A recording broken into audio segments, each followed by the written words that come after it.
I gave him my kidney, but he gave me poison. Chapter 1. They say love makes you blind, but no one warned me that love could also make you bleed. My name is Chioma, and I gave the man I loved my kidney, but in return, he gave me poison. I met Jude in my 3rd year at the university.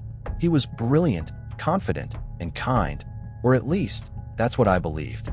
I chased him shamelessly, and one day, he finally turned around and chose me. Jude, I can't believe you're finally mine. One day, while we were visiting his mother, Jude suddenly collapsed. He coughed out blood, and I froze in terror. Hours later, the doctor came out, his face heavy. Jude had kidney failure. He needed a donor, immediately, and the cost was more than we could ever afford. The next morning, Jude's mother came to my house. Her eyes were swollen from tears. Before I could say a word, she dropped to her knees. Dialogue, Mama Jude, crying. My daughter, please help my son. You're already part of this family. Be the donor. I'll make sure Jude marries you. That night, sleep abandoned me. Her words echoed in my head again and again. By dawn, I had made my decision. I would give Jude my kidney. The tests were done. I was a match. The surgery was long and painful, but Jude lived. I saved him. When Jude recovered, he couldn't stop thanking me. He took me on dates, bought me gifts, called me my lifesaver. For that 1 week, I was his queen. But love stories like mine don't last forever. Then the calls stopped. The visits ended. And when I went to see him, his eyes no longer held love. What are you doing here, Chioma? Then one day, he smiled again. He welcomed me in. He offered me a drink, for the first time ever. And foolishly, I drank it. Moments later, in the cab, my stomach began to burn. The pain was unbearable. By the time I got home, I collapsed. Blood filled my mouth. And all I could think was, why? I gave him my kidney. He gave me poison. But this is only the beginning. The pain was unbearable. It felt like fire was tearing through my body. I clutched my stomach, crying in agony and coughing out blood. Was this how I was going to die? Suddenly, the door creaked open. My younger sister stepped in, humming cheerfully, until she saw me. Jesus Christ. Sister, what happened to you? Her voice echoed in my head as she rushed to my side. Chioma, weak voice. Ta koem, e hospital. She lifted me with trembling hands, my arm across her shoulder. Her tears fell onto my face as she cried and prayed. Then, everything went dark. When I opened my eyes again, I was in a hospital bed. Everything was blurry at first, then I saw them, my family, standing around me. Mama held my hand tightly, her eyes red and swollen from crying. Chioma, Chioma, can you hear me? Then she turned quickly to the door. Doctor, she's awake. The doctor walked in and began checking my vitals. She's recovering, ma'am, he said calmly. But Mama's eyes burned with questions. Chioma, what did you eat? Where did you go to? The doctor said you were poisoned. I wanted to speak, but the truth choked me. I couldn't tell her Jude tried to kill me. She had never liked him. And now, how could I prove she was right? I don't know. I can't remember. Narration. Mama frowned, confused and angry. Dialogue, Mama. What do you mean you don't know? Are you having amnesia on top of food poisoning? Then the doctor sighed. His face carried the kind of sorrow that makes the air grow heavy. Please, ma'am. I'm afraid there's something else you both need to know. We turned toward him, my heart already trembling. I'm sorry, but because of the kidney transplant you did last month, your womb has been damaged. Chioma, you may never be able to bear children again. The world froze. The sound faded. All I could hear was the echo of his words. You may never be able to bear children. Doctor, what did you just say? Mama's eyes widened in horror. She turned to me sharply, her voice cracking. What do you mean kidney transplant? What did you do, Chioma? I couldn't speak. The guilt was too heavy. My silence answered her question. Mama, shouting in tears. You did what? You donated your kidney to Jude? Are you mad? Is something wrong with your medulla oblongata? Her voice tore through me like fire. And when she screamed again, I broke down completely. Mama, wailing. Chioma has killed me, yo. You gave your kidney to that boy? You've killed me. Just kill me now. Let me follow your father. Her cries pierced my heart like knives. I wished the poison had finished what it started, because nothing hurt more than realizing I had destroyed my own life for the man who tried to end it. I lost my kidney. I lost my womb. And I almost lost my life. But I will not lose the truth. He will pay for what he did. Do you think Chioma did the right thing by giving Jude her kidney, all in the name of love? If you were in her shoes, would you risk your life for someone you love that deeply? What do you think made Jude turn against her? Greed, guilt, or something darker? Do you believe true love can still exist after betrayal like this? If Chioma survives, should she forgive him or make him pay for what he did? What broke your heart the most in this episode? Her mother's reaction or the doctor's revelation?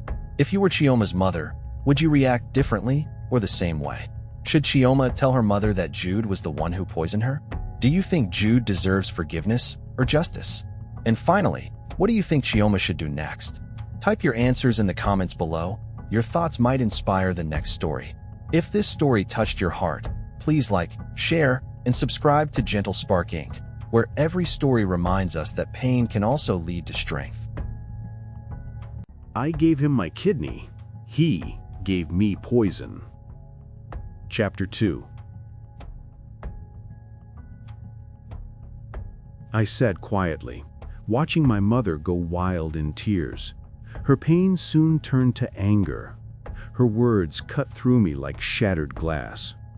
Mama Chioma, furious, shouting, "You see that marriage? He'll marry you, oh, because which man will want to marry a barren woman?"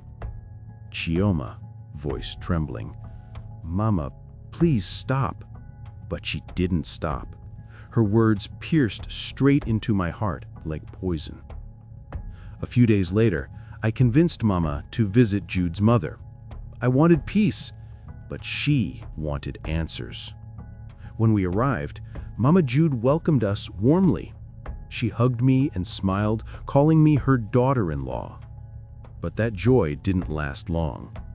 Mama Chioma, angrily, "My daughter donated her kidney to your son, and now she's barren because of it."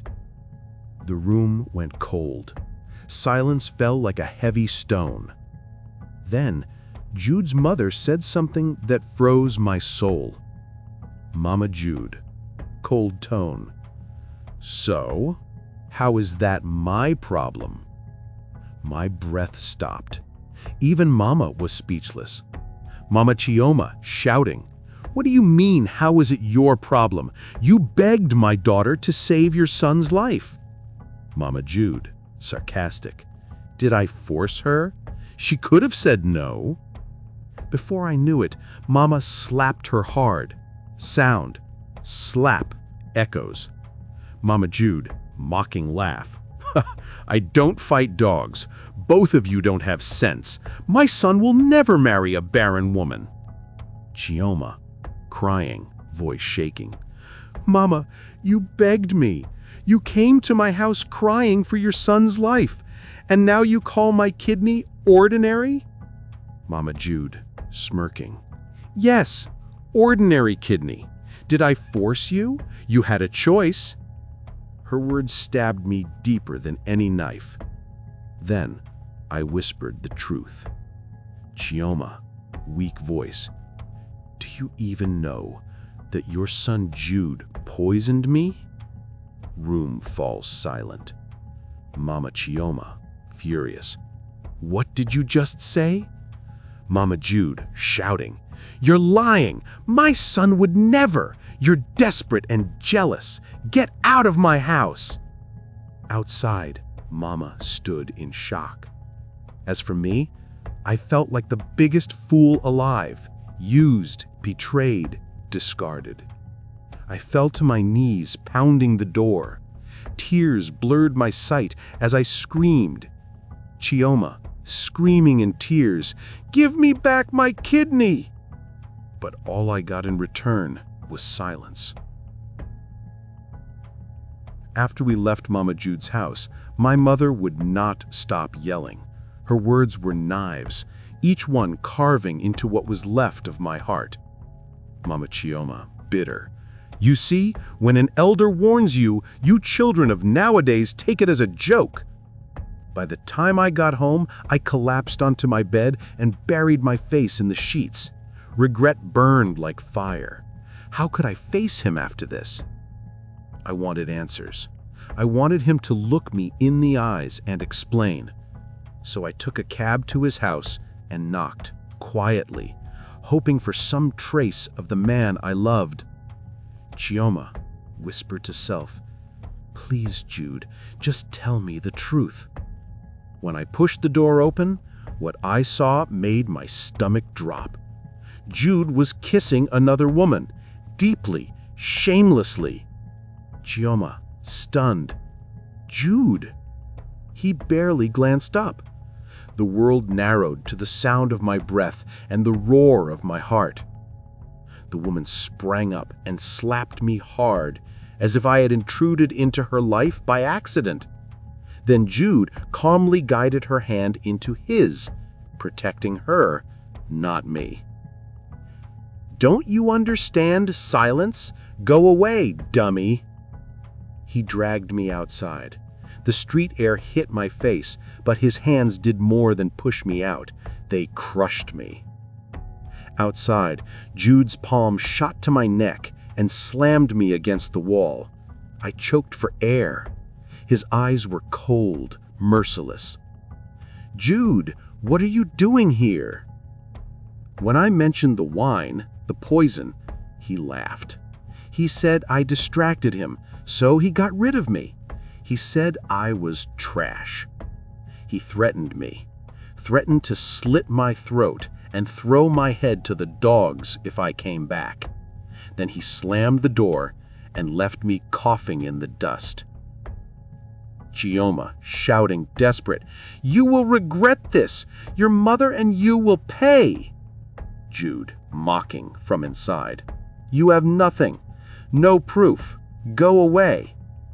I swore on the kidney I gave him that the organ in his body would become his worst nightmare. I whispered a promise of justice, though I had no evidence yet. All I had was rage and a will to survive. I swore on my kidney, "You'll never know peace as long as that kidney is in you." Narration. He looked at me like I was nothing and slammed the door. To be continued. This chapter burns with betrayal and pain. Now we want you in this story. 1. What would you do if you were Chioma? 2. Would you fight back or walk away forever? 3. Should Chioma expose Jude publicly? 4. Do you think Jude's mother truly knew about the poison? 5. If you were Chioma's mother, what would you do next? And 6. Do you believe love can ever heal after this kind of betrayal? If you were Chioma's mother, what would you do next?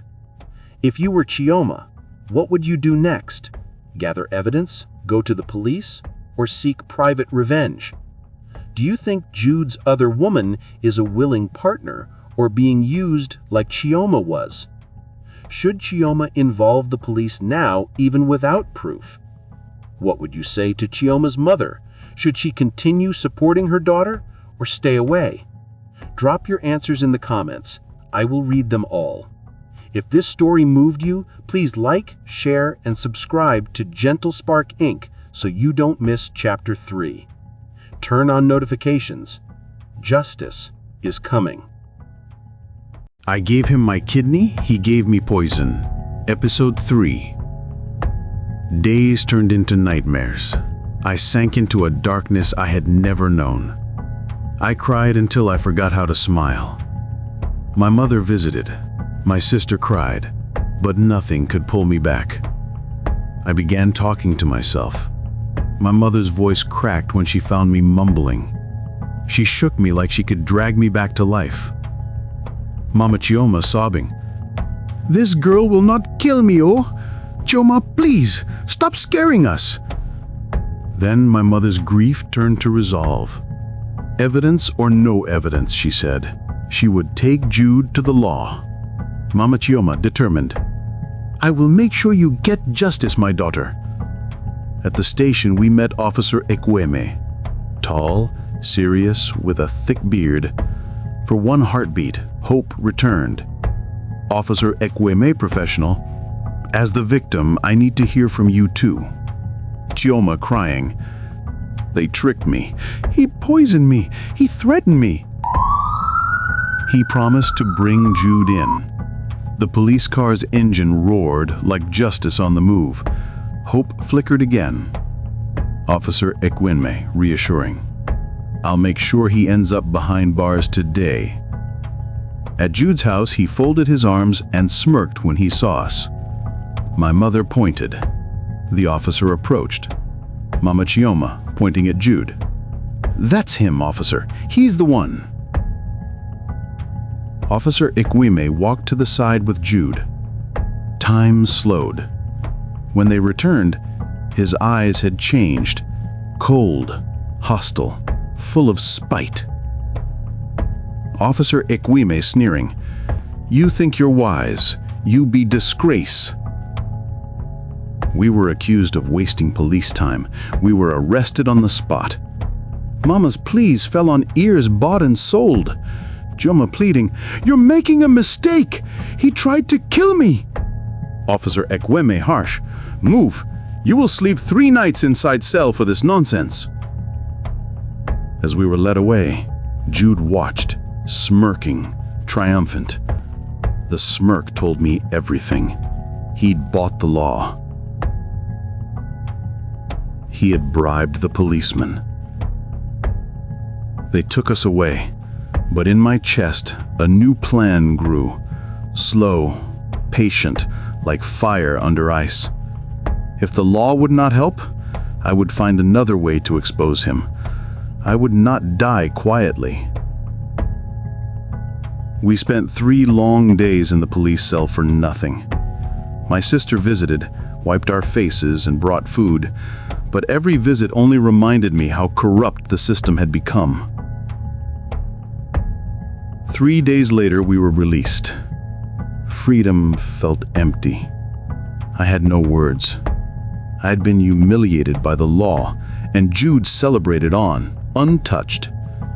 Mama Chioma gently, You cannot keep living like this, my child. Even if one door closes, God opens another. Back home, the nights were the hardest. I wondered which man would want a barren woman.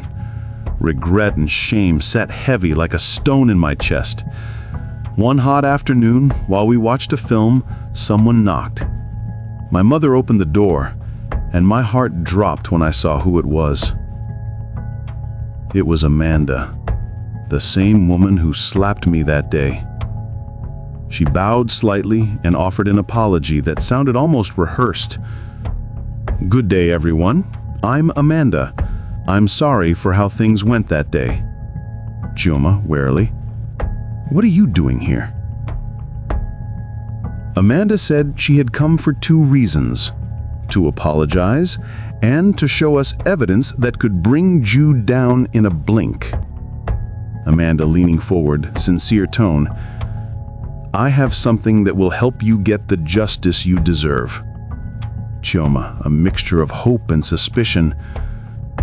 What do you mean? My heart pounded. Could this be the break we needed, or another trap? Amanda's eyes were unreadable. The file in her hand felt heavier than a promise. Amanda softly. I didn't want to be part of it, but I saw things, and I can't live with it. Narration, Chioma, whisper. Show me. This could be the turning point. But can Amanda be trusted?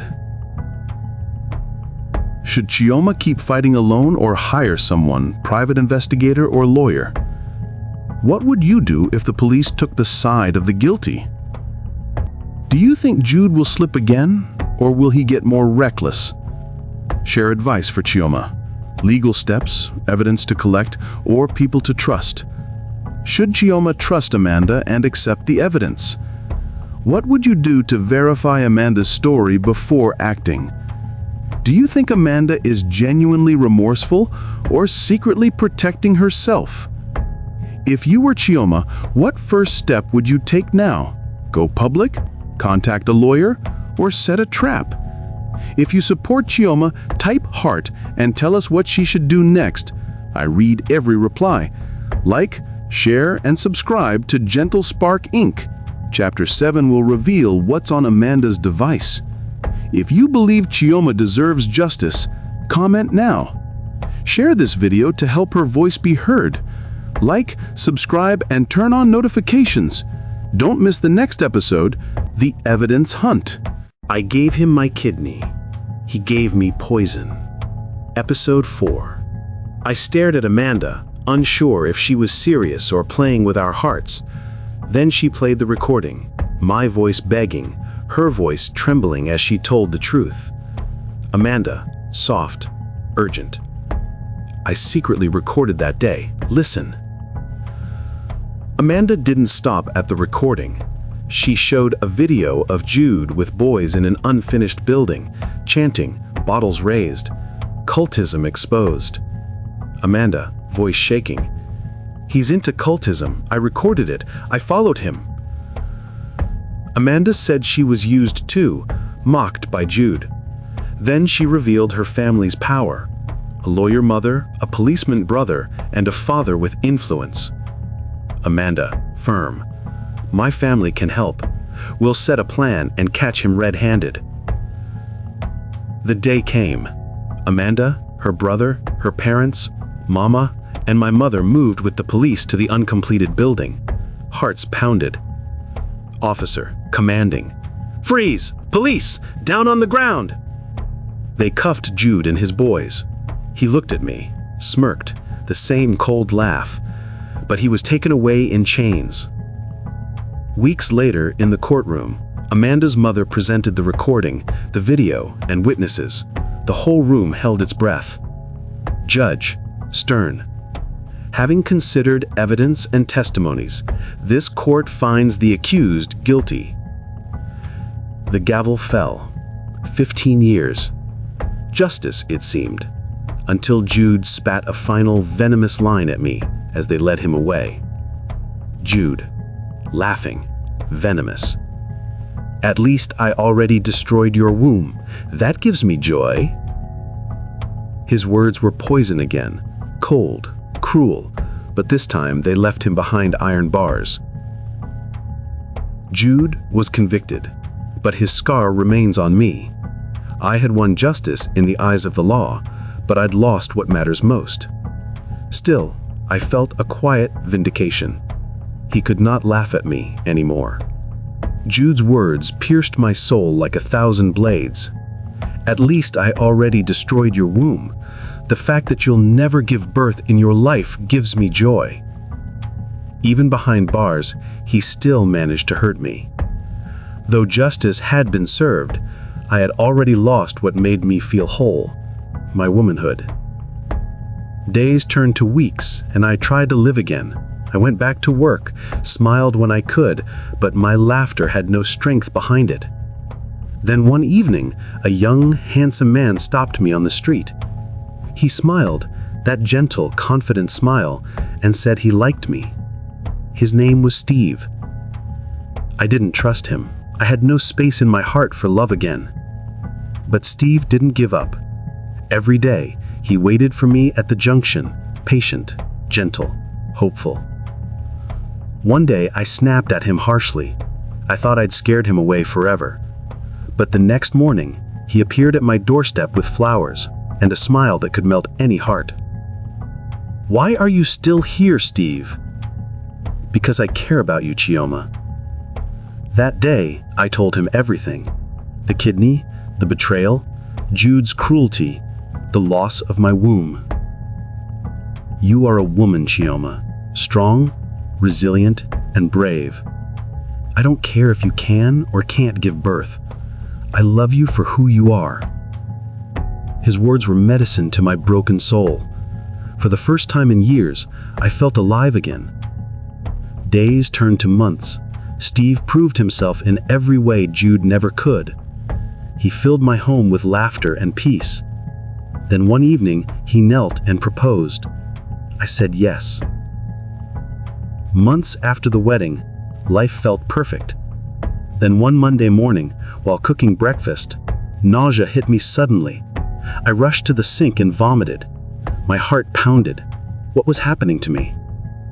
Chioma found love again, but something new is happening. What do you think it means? This chapter closes one door and opens another. We want to know what you think. Was justice enough? Or does Chioma still deserve more? Emotional healing, compensation, public recognition? Do you believe Amanda is a true ally or someone who only acted because of shame? How should Chioma move forward with her life after everything she lost? If you were directing this story, what would happen next? Reconciliation, revenge, healing, or a new beginning? Do you think Chioma could actually be pregnant? What lesson does this chapter teach about forgiveness and healing? How would you react if life gave you a second chance like Chioma? Don't forget to like, subscribe, and share while waiting for the next episode.